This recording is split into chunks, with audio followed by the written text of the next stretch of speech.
April 30th, 1945. Above ground, Berlin is burning. Artillery shells are leveling city blocks. But 8 meters below the rubble, there is a suffocating silence. This is the Führer bunker, a subterranean complex built with 30 concrete rooms and a roof thick enough to withstand direct hits. It was designed as an impenetrable fortress. Now it was a tomb.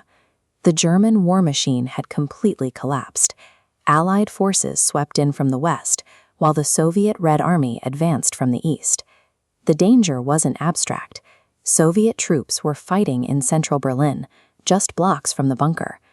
Then, at midnight on April 29th, terrifying news arrived via radio. Benito Mussolini, the Italian fascist leader, had been executed.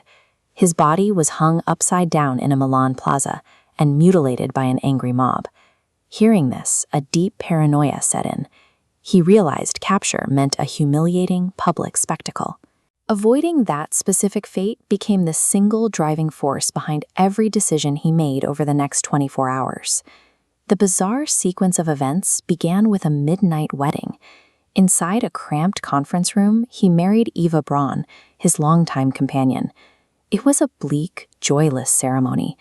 They drank a glass of champagne in near silence. Standing by as witnesses were a handful of remaining loyalists, including propaganda minister Joseph Goebbels. They signed the marriage certificate while the vibrations of Soviet artillery shook dust from the ceiling. Just a few hours later, at 4 a.m., the new groom sat with his secretary and furiously dictated his final political and personal testaments.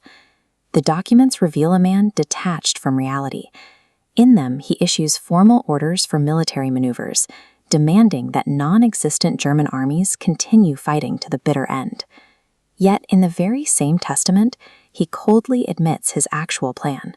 He writes that he and his new wife choose death over the disgrace of capitulation, instructing that their bodies be burned immediately. He was a dictator issuing commands to ghosts.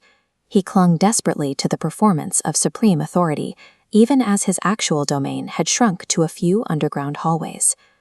By 10 a.m. the next morning, the reality of the situation had set in.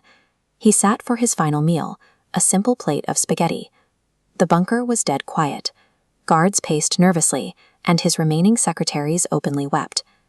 At 11 a.m., he ordered a grim logistical test.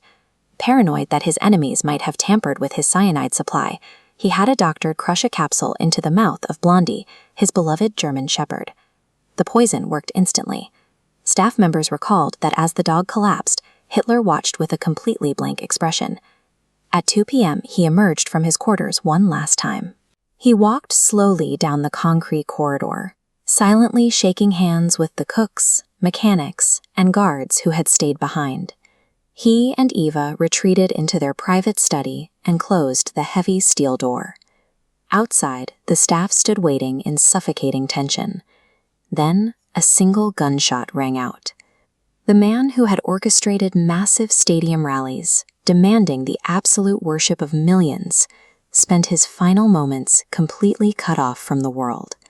When aides finally opened the door at 3:30 p.m., the scene was exact.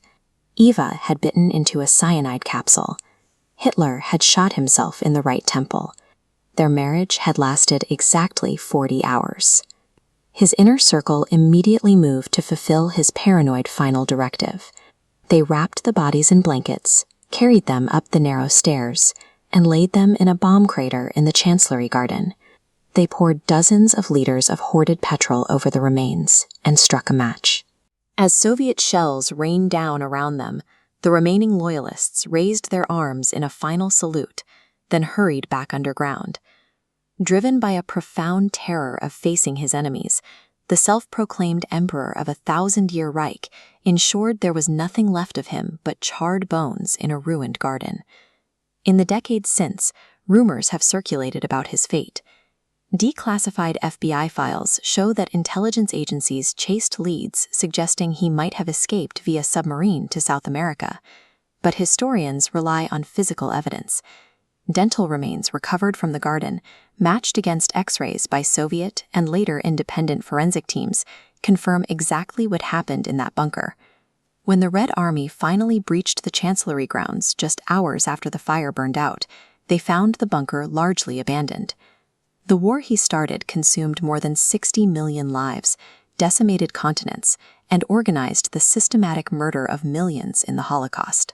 Yet, when his own end arrived, he chose to hide in the dark and swallow poison.